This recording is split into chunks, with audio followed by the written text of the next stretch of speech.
पूर्ण समर्थन देतो। आणि धन्यवाद अध्यक्ष महोदय। अध्यक्ष महोदय,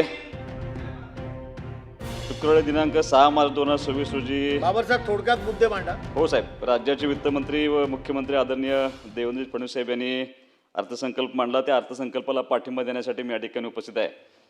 अध्यक्ष महोदय, बोलण्याची संधी दिल्याबद्दल आभारी आहे। मी तुमचा बहुमूल्य वेळ आणि अधिकाऱ्यांची होणारी चलबिचल बघून मी माझे जवळपास 5-7 पानं ऑलरेडी कमी केलेले आहेत। त्यामुळे जे काही मी मुद्दे थोडक्यात मांडतो ते फक्त तुम्ही मला थोडी संधी द्यावी अशी माझी विनंती आहे। एका पानावर बोला। 1-2 पानं फक्त वाचून दाखवतो साहेब। अध्यक्ष महोदय, मी ह्या सभागृहाचा पहिल्यांदा निवडून आलेला सदस्य आहे। मी माझ्या विधिमंडळातल्या पहिल्या भाषणामध्ये ज्यावेळी इथं मनोगत व्यक्त करत होतो त्यावेळेला आदरणीय मुख्यमंत्री साहेब आणि दोन्ही उपमुख्यमंत्र्यांचा उल्लेख करत असताना मी ब्रह्मा विष्णू महेश असा त्या ठिकाणी उल्लेख केला होता। आणि आज मात्र भाषणाला उभा झाल्यानंतर अध्यक्ष महोदय, त्या त्रिमूर्तीमधले अजितदादा आपल्यामध्ये नाहीत याची वेदना मनामध्ये प्रचंड या ठिकाणी लागून राहिलेली आहे। आणि पण आज सुनेत्रा वहिनी ज्या खंबीरपणाने कारभार सांभाळत आहेत ते पाहून आम्हाला तरुणांना निश्चितपणे एक प्रेरणा मिळेल असं वाटतंय। ब्रह्मा विष्णू महेश यापैकी अजितदादा जरी सोडून गेले असले तरी सुनेत्रा वहिनी आमच्यासाठी महिषासुरमर्दिनी म्हणजे देवी दुर्गेचं एक पराक्रमी रूप धारण करून या राज्याला न्याय देण्याची भूमिका त्या निश्चितपणे पार पडतील अशी माझी अपेक्षा आहे। अध्यक्ष महोदय, मरावे परी कीर्तिरूपी उरावे या उक्तीप्रमाणे या सभागृहात अजितदादांची कीर्ती कायम राहील। अर्थसंकल्प सादर करत असताना आदरणीय मुख्यमंत्री फडणवीस साहेबांनी दादांचे यथोचित स्मारक करण्याचा जो निर्णय घेतला आहे तो खऱ्या अर्थानं आमच्यासाठी अत्यंत भावनेचा विषय आहे।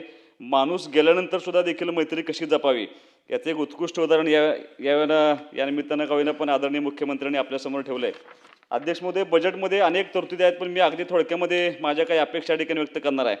मी संपूर्ण महायुती सरकारचं आदरणीय मुख्यमंत्री महोदय दोन्ही उपमुख्यमंत्र्यांचं मनापासून आभार मानतो। कारण महाराष्ट्रातील तमाम शेतकऱ्यांसाठी पुण्यश्लोक अहिल्यादेवी होळकर शेतकरी कर्जमाफी योजना या सरकारनं जाहीर केली। विधानसभेच्या निवडणुकीला जो शब्द दिला होता तो शब्द आज आम्ही पूर्णत्वास नेतो याचा आम्हाला विशेष मनापासून आभार आहे। 30 सप्टेंबर 2025 पर्यंत थकीत पीक कर्ज असलेल्या शेतकऱ्यांना 2 लाखापर्यंत कर्जमाफी तसेच नियमित कर्ज परतफेड करणाऱ्या शेतकऱ्यांना 50,000 रुपये आंदोलन देण्याचा निर्णय आपण घेतला होता। फक्त एक विनंती तुमच्या माध्यमातून मला सरकारला करायचं आहे, जे नियमित कर्जफेड करतात त्या शेतकऱ्यांचे अन्याय होऊ नये, त्यांना थोडासा न्याय मिळाला पाहिजे। यातून त्यांचं अनुदान 1 लाख रुपये करता येते का अशी अपेक्षा मी या निमित्तानं तुमच्याकडे करणार आहे।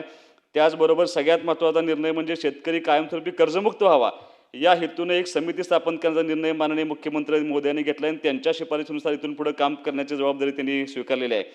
राज्य शासनाच्या वतीनं ॲग्रोटेक असेल, ॲग्रीटेक असेल, महावेद असेल, क्रॉपसॅप असेल, महाडीबीटी असेल इत्यादी डिजिटल प्लॅटफॉर्मच्या माध्यमातून एकात्मिक इकोसिस्टम उभा करण्याचा निर्णय निश्चितपणे घेतलेला आहे। मुख्यमंत्री बळीराजा मोफत वीज योजना सुरूच राहणार असल्याची घोषणा त्यांनी केलेली आहे। त्यासाठी तब्बल 20,000 कोटींची तरतूद केली। यापूर्वी 32,756 कोटी रुपये या ठिकाणी दिलेले आहेत। एक महत्त्वाचा निर्णय या बजेटमध्ये घेण्यात आला तो म्हणजे स्वर्गीय गोपीनाथ मुंडे अपघात सानुग्रह योजनेमध्ये शेतमजुरांचा समावेश केल्याबद्दल मी तुमचा मनापासून या ठिकाणी आभार मानतोय। सिंचनाच्या बाबतीमध्ये खूप मोठी तरतूद या बजेटमध्ये केलेलं आहे। अध्यक्ष महोदय, मी अशा मतदारसंघाचं प्रतिनिधित्व करतो की ज्या मतदारसंघामध्ये पिण्याच्या पाण्याची सुद्धा भ्रांत होती, पण महायुतीच्या सरकारच्या माध्यमातून आशिया खंडातली सगळ्यात मोठी लिफ्ट इरिगेशन स्कीम पूर्ण करण्याचा निर्णय आपल्या सरकारने घेतला, ते आज पूर्णत्वास जाते। त्याच्या 6व्या टप्प्यासाठी थोडी तरतूद करावी अशी मी या निमित्तानं विनंती करणार आहे। अर्थसंकल्पामध्ये कोल्हापूर सांगली जिल्ह्यातील पूर निवारणासाठी जागतिक बँकेच्या मदतीने 2240 कोटीचा प्रकल्प कृष्णा खोऱ्याचे पुराचे पाणी वाहून नेण्यासाठी ते उपयोग करणार आहेत। माझी विनंती एवढीच आहे की ते करत असताना दुष्काळी भागामध्ये जे पाझर तलाव आहेत त्या पाझर तलावांचं साठवण तलावामध्ये रूपांतर करून ते पाणी त्याच्यामध्ये सोडण्यासाठी तुम्ही प्रयत्न करावा अशी विनंती करतो। अध्यक्ष महोदय, महिलांसाठी भरीव तरतूद करण्यात आली आहे। मुख्यमंत्री माझी लाडकी बहीण योजनेसाठी भरीव तरतूद केलेली आहे। सगळ्यात महत्त्वाचं एकल महिलांसाठी त्यांचं सर्वेक्षण सुरू असून तो अहवाल आल्यानंतर याच्यासाठी पुढचं धोरण ठरवण्याचा निर्णय राज्य सरकारने घेतलेला आहे। राज्यात 27 लाख लखपती दिदी झालेले आहेत, त्याचंही पुढं काम चालू आहे। बचत गटाच्या माध्यमातून ज्या वस्तू उत्पादित केल्या जातात त्या वस्तूंचं मार्केटिंग करण्यासाठी 13 जिल्ह्यामध्ये उमेद मॉल उभारण्यात येणार आहे। माझी विनंती एवढीच आहे की असे मॉल तालुका स्तरावरती उभा करण्याचा निर्णय आपण राज्य शासनाच्या वतीने घ्यावा अशी मी विनंती करणार आहे। अध्यक्ष महोदय, मी बरेच मुद्दे बोलणार होतो पण आता तुमच्या आदेशाप्रमाणे मी माझे थोडक्यात मनोगत या ठिकाणी व्यक्त करतोय। सामाजिक न्याय व कल्याण विभागासाठी अनेक गोष्टींची तरतूद केलेली आहे। अनुसूचित जाती गटाकडे 23,150 कोटींची तरतूद केलेली आहे। ओबीसी धनगर गोवारी घटकांसाठी भरीव तरतूद केलेल्या आहे. दिव्यांगांसाठी सुद्धा सर्व सुविधा एका ठिकाणी आणण्यासाठी दिव्यांगचा एक संकेतस्थळ, तसेच DPDCमध्ये 1% निधीची तरतूद केलेल्या आहे. अध्यक्ष महोदय, एक महत्त्वाची बाब मी तुमच्यासमोर आज या निमित्तानं मंत्री महोदय या ठिकाणी बसले, एक तृतीयपंथीयांच्या विकासासाठी, स्वयंरोजगारासाठी, व्यवसायासाठी बीज भांडवल देण्याचा एक निर्णय आपण घेतला आहे. अध्यक्ष महोदय, कदाचित माझी माहिती अपुरी असेल, पण मी माझ्या आटपाडी तालुक्यामध्ये आत्ता जी पंचायत समिती निवडणूक झाली होती, त्या निवडणुकीमध्ये दिलीप हेगडे नावाचे एक तृतीयपंथी आम्ही पंचायत समितीला राज्यातली सगळ्यात पहिली सीट पंचायत समितीला निवडून आणण्यामध्ये आम्हाला त्या ठिकाणी यश आलं होतं. माझी विनंती एवढीच आहे, मी त्यांचा उल्लेख आज या निमित्तानं एवढ्यासाठीच करतोय की ते पंचायत समितीला रेकॉर्ड ब्रेक मताने विजयी झाले. मला असं वाटतं की बुरसटलेला विचारसरणीला थोडं बाजूला सारून आपण त्यांना एक संधी दिली. ते एका आवळाई गावचे सरपंच होते आणि पंचायत समितीला आपल्याकडून निवडून आले. पण मंत्री महोदय, एक विनंती माझी अशी आहे की ते 10 दिवसातच त्यांचं दुर्दैवानं हृदयविकार झटक्यानं त्यांचं दुःखद निधन झालं. या योजनेमध्ये त्यांच्या नावाचा कुठं आपल्याला जर समावेश करता आला, कारण महाराष्ट्रातली पहिली तृतीयपंथी व्यक्ती पंचायत समितीला निवडून आलेली ती दिलीप हेगडे होते, त्यांचा समावेश या निमित्तानं कुठंतरी करावा अशी माझी तुम्हाला विनंती आहे. आरोग्यासाठी भरीव तरतूद केलेले आहे. माझ्या मतदारसंघामध्ये उपजिल्हा रुग्णालयाचा प्रस्ताव आज राज्य शासनाच्या मंजुरीसाठी आहे, ते तुम्ही ताबडतोब मंजूर करा अशी मी एक विनंती तुम्हाला या निमित्तानं करतोय.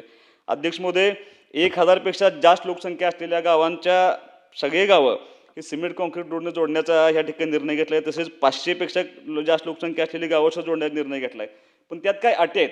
त्या अटी अशा आहेत की त्या गावापासून MDR रस्ता किंवा स्टेट हायवे गेला नसला पाहिजे. जर अशा अटी टाकल्या तर माझ्या मतदारसंघामध्ये अशी 4च गावं सापडत आहेत. माझ्या जिल्ह्यामध्ये जवळपास 750 गावं असतील, त्याच्यामध्ये 40सुद्धा गावांना ह्या योजनेचा लाभ मिळत नाही. तर ह्या अटी शिथिल करून जास्तीत जास्त या योजनेमध्ये त्या गावांचा लाभ व्हावा अशी मी विनंती करणार आहे. एअरपोर्टसाठी अनेक ह्या राज्यातल्या एअरपोर्टना त्या ठिकाणी सुविधा देण्याचा किंवा नवे एअरपोर्ट करण्याचं धोरण आपण घेतलं आहे. माझी आज तुमच्या माध्यमातून राज्य शासनाला विनंती आहे की सांगली जिल्ह्याचं एअरपोर्ट सांगलीमध्ये व्हावं, यासाठी बरेच वर्ष प्रयत्न चालू आहे.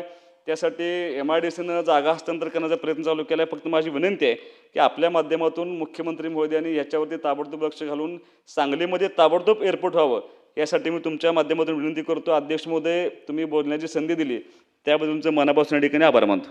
खानापूर तालुक्यातील एकमेव सर्वसमावेशक हक्काचं न्यूज चॅनल विटा लाईव्ह न्यूज चॅनल.